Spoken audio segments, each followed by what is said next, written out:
Aquí empieza la audiocolumna de Augusto Álvarez Rodríguez por LR Podcast. Historia del Perú entonces. El Perú sin duda mejorará, pero antes se pondrá un poco peor.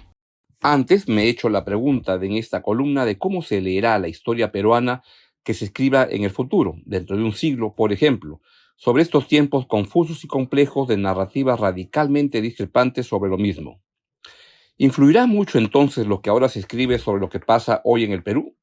Si los periodistas son, como se dice, historiadores del presente, sus versiones de estos días debieran ser el primer borrador de lo que se leerá dentro de un siglo, pero lo dudo.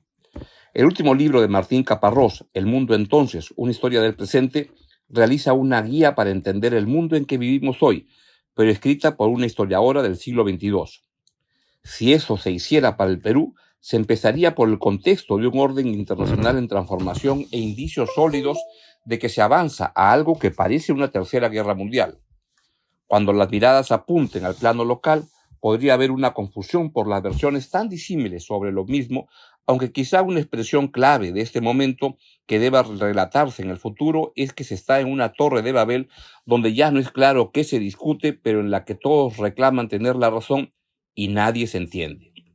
Solo creo en la duda. Para poder dudar bien hay que aprender mucho. Dudar es la culminación de un largo proceso de aprendizaje.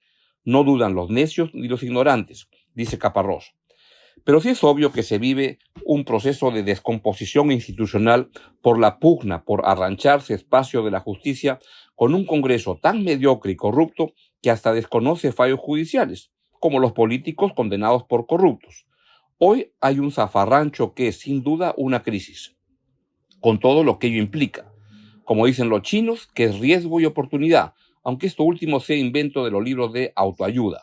O, mejor aún, cuando Bertolt Brecht definía lo que es crisis, cuando lo viejo no acaba de morir y lo nuevo no termina de nacer, a lo que Antonio Gramsci añadió que en ese interregno es donde surgen los monstruos, como los que hoy vemos en el Perú.